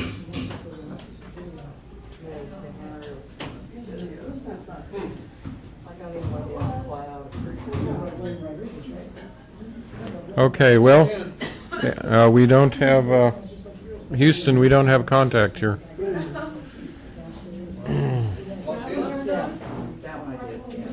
It's not getting power. Yes, yes. Okay, well, I can talk louder. Talk louder. All right, if I'm beginning my 5 minutes now, this is the rebuttal period, and I'm offering a rebuttal. After being on a spiritual quest for 14 years, I landed in the middle of the 80s, right in the middle of the New Age movement, and heard all this stuff about create your own reality and intentionings and utopias and all this kind of stuff, and I saw failure after failure. And I think my friend Barbara Thomason really encapsulated the whole deal when she went to an international peace conference, and the two leaders of two groups at the peace conference got into a fist fight about who was going to run the conference. we're dealing with human nature here. I'm going to juxtapose this. I have many good friends who are women, and there's not a one of them who comfortably listens to Alex Jones. And I'm like, okay, do you disagree with what he's putting on his program? No, I just can't stand his angry tones, is usually the answer. And because he has a very martial delivery, and I mean, I have to admit, it's pretty tiresome at times. All this posturing and everything like that. I mean, Alex is a personality, and then he's a news gatherer or distributor or whatever. But if you look at that program over time, he's had some of the most phenomenal guests, and he's been a driving force for many others to then have the liberty to have these guests on and have them speaking, because Alex kind of kicked down that door first. And what I see in a lot of this peace movement and everything like this is simply people trying to make peace with their emotions, trying to find some kind of emotional space where they can feel good. But the problem is we're in a horrific world. We've had this stuff come out about Pizzagate. On Hagman's show, they were talking about grown men, investigators, homicide people who've gone in and seen some of these scenes of child abuse where grown men are crying and breaking down because they can't handle what they saw of these pathological types who, and see, this is all going on around us. It hasn't stopped. My friends are people who, like myself, have been out there risking their lives, trying to reveal and push the envelope on the horrific vision of what's really there. I've erred, I suppose, in a number of ways. I interviewed Kay Pollard Griggs years ago. She talked about how the Special Forces Command and the Assassin Training School had just gone completely satanic, about how they were engaging in amorality before morality, and how they were all into all this kind of deviant stuff. I was selling what I called information ammo at a gun show in Tulsa one time, and this guy came up and he asked me a question. I said, "You just asked the wrong question. You're undercover, aren't you?" He said, "Yeah." And he said, "Tell me something I don't know." I started talking to him about staff and circle and the corruption of the circle. And he came right out and he said, "Well, I like that group sex." I'm like, "Dude, I'm really sorry for you and your wife, because you traded a loving relationship for mere gratification. You don't realize how bad it is out there, folks. We need to wake up to it. Until you're looking at that dead on, and you're talking about promoting peace and everything like this.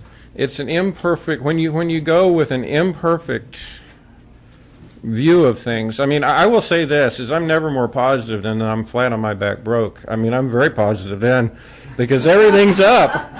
Everything's up at that point. It all looks good, so there's that perspective.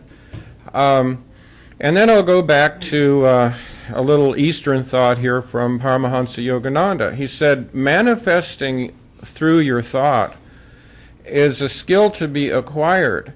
Many people try and they fail at a big task when they haven't practiced in small ways, manifesting their needs, maybe smaller needs first, and then working up to a point where you're able to make great changes for yourself and for others through this intentioning of thought and through the power of your mind. We all have this. We have the creative ability. My experience with the New Age movement is we have a situation with quantum physics where you've got the the phenomenon showing up that the observer affects the results. Well, okay, but see, that gets extrapolated into a whole new shamanism where quantum physics has become the very thing that the founders back in the late 20s, early 30s were trying to eliminate. They were trying to eliminate all this woo-woo spiritualism and everything. They wanted a 3D concrete reality that they could promote. You know, this is the new science coming in. Oh, we got our power back. Oh my God. Okay. I guess they got the switch turned somewhere. The breaker. It was an energy surge. But, I mean, it's kind of like now quantum is making all these claims that should make a scientist blush. And they're doing it all the time.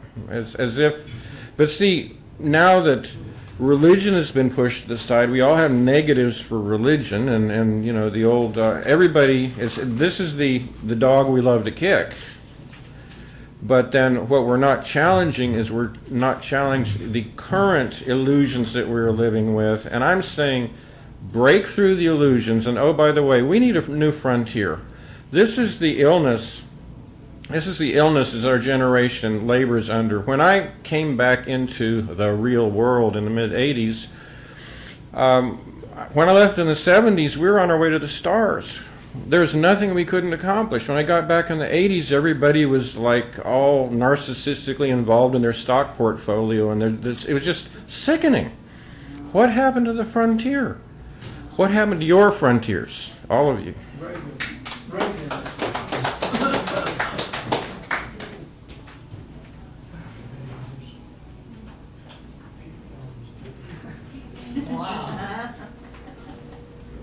Okay. This ain't going to surprise you too much. It's not going to. I agree with a lot of that, actually. Suppose they give a war and nobody comes. Woo-hoo. Yeah, it's in our power. It comes down to courage. The perfect world was written. That is a word for utopia, and it has a bad track record. Utopia has a bad track record. I think our most recent example is communism. And the original meaning of utopia is the place that never existed. It was a book written over 300 years ago. Place that never existed. So there are pitfalls with that, but that's just word games. I am for positive energy and I am for visualization.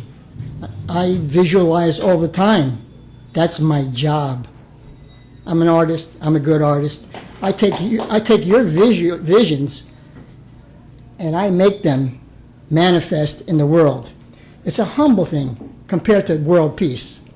It's just almost like what I was doing when I was a kid, but I just do it better now.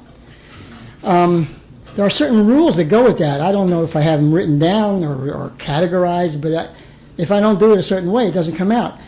And I raised 3 kids. They went to private school, got advanced degrees.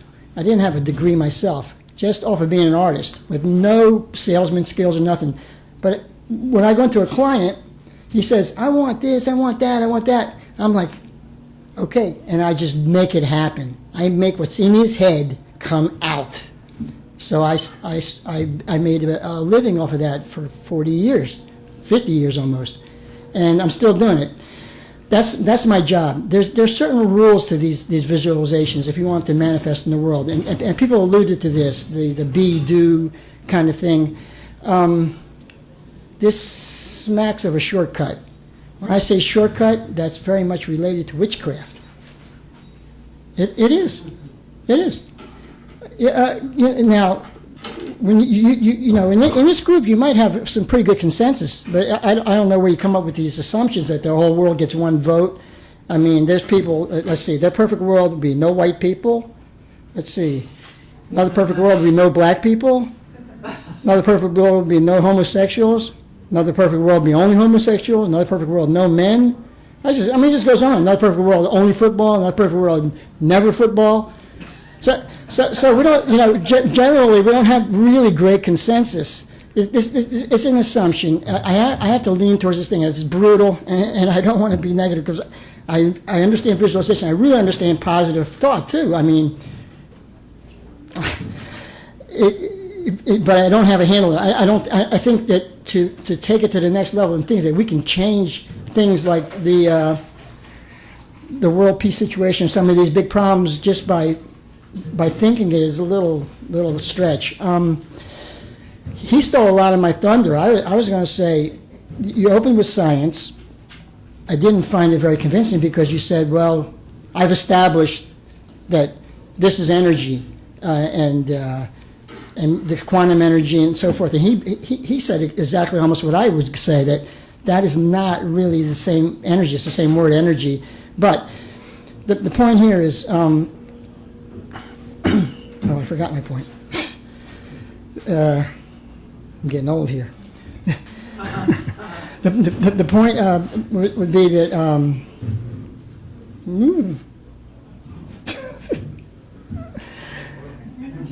What's next on your mind? okay, yeah, I don't know. Start it out with science, and then you Okay. things not energy or a different kind of energy or. God, it was the most. I'm trying to visualize where I hid that money. I can't. Anyway, well, here's the thing. Okay, what happens on day 5? That's kind of why I even got the guts to talk here, because I don't really want to just only be like a sad sack. If in fact this doesn't work, it's going to be one more distraction, one more negative thing, really, one more disappointment. Oh, I almost had the point a second ago. This thing I want to clarify by why I said, do you own a gun? Because I thought that was contradictory to this message, and you asked that too. In my mind is you can't go and buy a gun unless you visualize a really pretty bad scenario. It's like visualizing one of these things on a more personal level. Anytime tell me if this is different. Anytime I think of getting a gun, it's only, I'm thinking somebody's trying to rob me or something's going on that I have to just, do something intense. So let's just bring up a past point of clarification why I even said that. So I thought that went against this idea of visualizing the perfect world. Here's the point. The point is, he also did steal the thunder. If I got off of this scientific digression. If you look at it from a scientific point of view, I think it would be very a good way to do it, to try it on something small. Maybe get 1,000 people to say, well, I'm going to make that waitress feel happy, or whatever you think, or I'm going to levitate this pen, instead of like make the whole world peaceful, and find the rules of how that visualization works. I do believe it does work. I do believe positive energy has an effect, but I think you got some shortcuts going on here. Sorry for taking so long. Bye.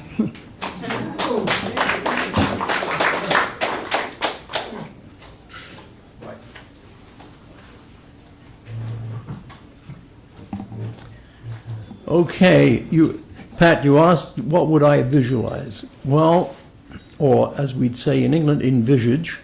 What I would envisage is a political party that cares about the people. And we have two parties that are really beholden to this power elite. Now, so with that party, what does it need? It needs a plan. Okay. Now, I lived through the situation where there was a man with a plan. His name was William Beveridge.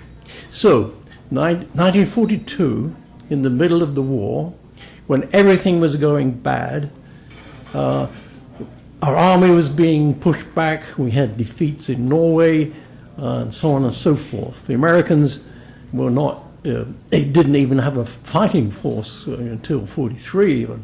So, there we were. Now, William Beveridge came up with a plan which said that after the war, things were going to be different, that we hadn't sacrificed all this for nothing. And that was a plan for the British welfare state, which meant, quite simply, free education for for those that were able, free health care, and housing, and social housing. I was a beneficiary of all those things. All those things. So I look back upon that, with some awe, because Britain, after the war, was flat on its back. Didn't have any money, had to borrow money from everyone. In fact, it basically stole money from India, South Africa, anybody that it could prey on. Anyway, the country pulled itself up. This plan was put in place, okay? So what I would envisage, and what America has never had a party that did that. Now, the Tory party, people said to me, well, the Tory party would have done that. Would they? Heck. What we've had since the 80s is basically a Tory party. Tony Blair was basically Tory light. And so what we've seen actually in Britain is a rollback of the welfare state. We're back to the 30s. We have over there such things as 0-hour contracts. You go to apply for a job, they say, okay, you can start, but you'll get no guaranteed hours or no guaranteed anything. We're back to pre-war Britain. So that's what's gone wrong. Now, what the Labour Party, which introduced all this in 48, came out of the trade unions. Now, Gene Lance was here last week, and he talked about the trade unions, and he said, basically we don't want a party, And so, and the 99, group, they came up with, we're the 99, we're against the 1%, but they didn't come up with a political agenda and a plan. So really speaking, yes, you're going to have a vision, you got to have a plan of what you want to do, but it must be concrete. Now, basically, a kind of minor miracle happened this last year when the renegade person in the Labour Party named Jeremy Corbyn, who became leader out of nowhere, got up and said, I want to bring back what we had right after the war. I want to have public services, like the lady that just spoke about these people that give their lives for public services. These are the people that we must cherish, and so on. We do not need these criminal bankers or the criminal titans of industry. They're the worst, and yet we revere these people. And so, yes, what I would envisage is there must be a plan, and it must be embodied in a political party. And you must have some guy like Jeremy Corbyn who stands up and says, look, this is what I believe in. And actually, what happened this past year, people heard this. And Jeremy was slagged off by the media. They said, this guy is not, look at him, he dresses like a dustbin. I mean, and he was laughed at. And all the press said he could never be a leader, he could never be prime minister. And yet when he got out there and said these things, it resonated with the people because they'd had enough of the austerity. I mean, 20,000 policemen, fired, hospitals shut down. I go up to the library, they did about a month ago, shut down because of this austerity craze. Well, God, in the 50s when we were broke, we had library, we had policemen. It all worked. But it's this mania that we've had of this elite who just a disaster. They want to wreck everything in sight. And, in England and over here too. And so to start off, yes, you're going to have a vision, a positive vision, but you've got to have a written down plan, as I tell people. And then people, I talk to people over here, my goodness, husband has to work, wife has to work, and they're still not making it, And of course, the education now is priced clean out of sight. In my day, all my degrees were paid for. It was selective. You had to get into these colleges. If you weren't good enough, you couldn't get in. Simple as that. Well, but there were apprenticeships. So you would have a trade. You would have a skill. And so unless this country sits down, gets a plan together that's coherent, that appeals to the most people, and that's what was elected. That's what was missing in this last election. Hillary had no plan whatsoever, other than pandering to the rich and Wall Street, and it was a disaster. I could have told her that to begin with. So that if I'm going to envision anything, or envisage, as we'd say, that would be it. Get your plan, write it down, and then present it. And gradually, because it will resonate with people. That's why Trump resonated. He was a complete liar and a flim-flam man, but what he said resonated. And so, so that's my, yeah. So, there you go.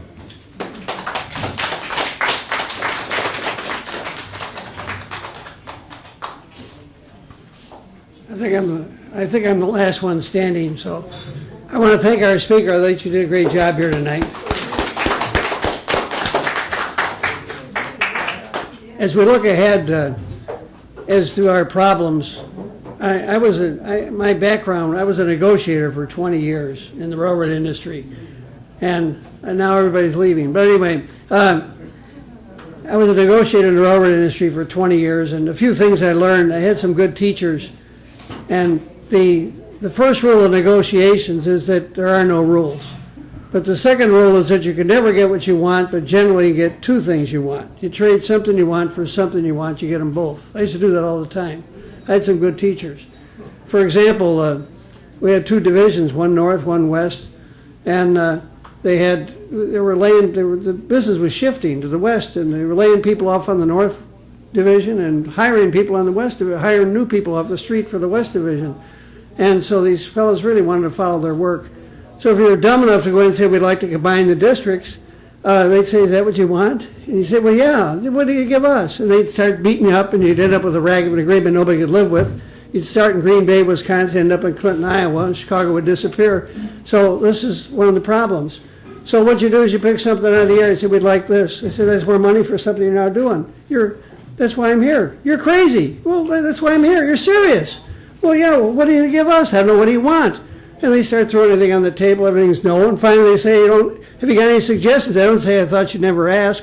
Say, well, maybe we could put two districts together, you'd save money, but I go so far with it, I gotta keep everything the way it is, I gotta keep the terminals, everything, and otherwise I never go for it. He says, that is not worth this. Well, what is that worth? It's worth half of this, you got a deal. You got everything you wanted the way you wanted it, half of something else you never dreamed you'd get.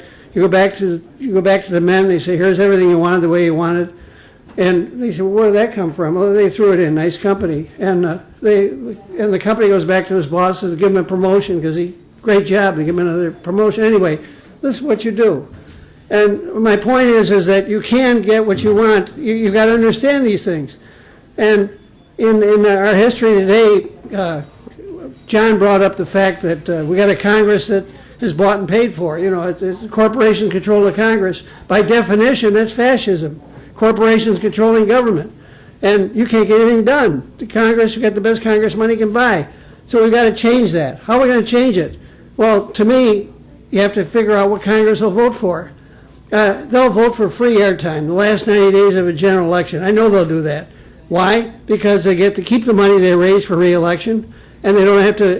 There's no history of a challenger being an incumbent in this century. It hasn't happened. And the reason is because challengers don't get any money. But they won't think that through. So you negotiate this, you push it, and once they put that in effect, what will happen is some challengers will beat some incumbents because they'll get free airtime too. And your elections will be reduced to the last 90 days, from Labor Day to Election Day, that's it. And you'll have a better country because they'll represent the people instead of representing the people buying their vote in Washington. Then maybe you can put tariffs on corporations overseas to get the jobs back here. Then maybe you can even shorten the workday.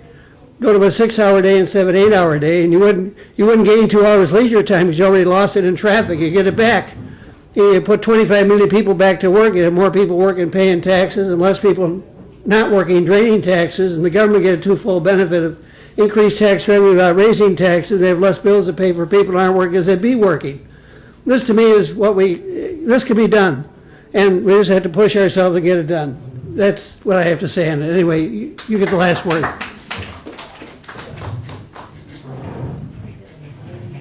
Well, I appreciate everybody, your inputs and your thoughts. I'd like to emphasize that the video you saw had a middle part, which is not about visualizing or envisaging.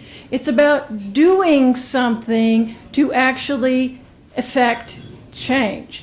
So I have not been saying we throw away all of our activist issues, our goals, our tasks, our efforts.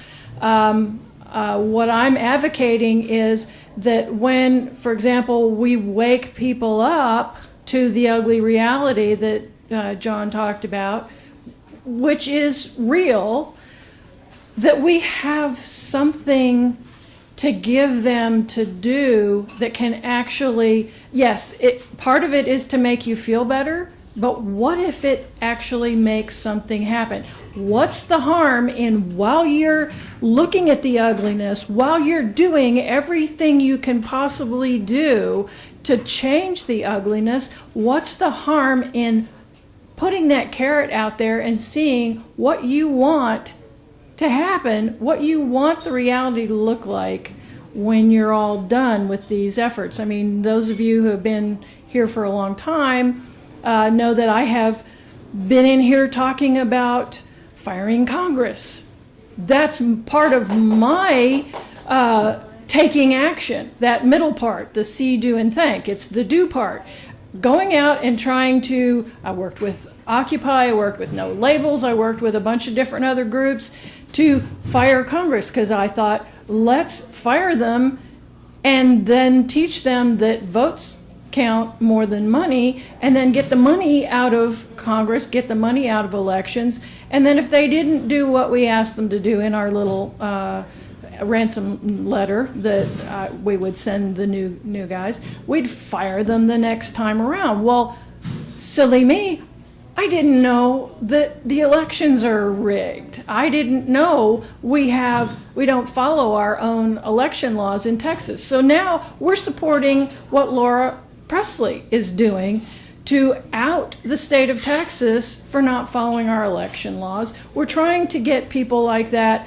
We're trying to help people like that win. We're working with, we're supporting groups like Represent Us, Represent.us, hashtag Unrigged, which is Cynthia McKinney and Robert David Steele, who are also looking to fire the bad guys, put in new guys, and then make sure that they are in a position to represent our will, not the big money people. So there is that middle piece that is, I believe, compatible with the visualizing part of the perfect world, projecting out what you want at the end of all of this hard work, what you want to see happen, and they're not mutually exclusive. I think that they work together hand in hand, and also I think the visualizing, the manifesting, the intentioning, which isn't a word, gives the newly awakened, almost broken, and then sometimes completely broken people who wake up to this new reality and they're completely dysfunctional because you can't give them something concrete that can make a difference.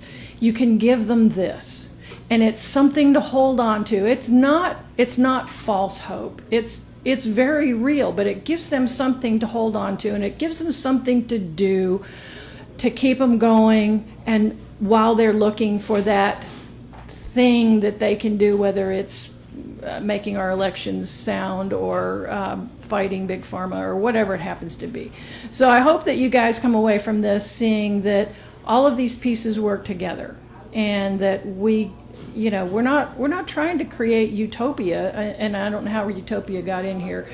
The perfect world idea is just putting out there this notion that there's a better way to be. And it doesn't matter really what specifically it is. It just is a way to give yourself hope and to share that hope with other people and to keep yourselves going. So thank you guys. Well, that's it for tonight. I thank our speaker. They kick us out here at 10 o'clock, so just so you know. And our speaker's here, you can talk to her. And I'm reminded of a German expression called Hunger ist der bester Tok. That means experience is the best teacher. I hope that we all learned something from our experience here tonight. Thank you.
Oh,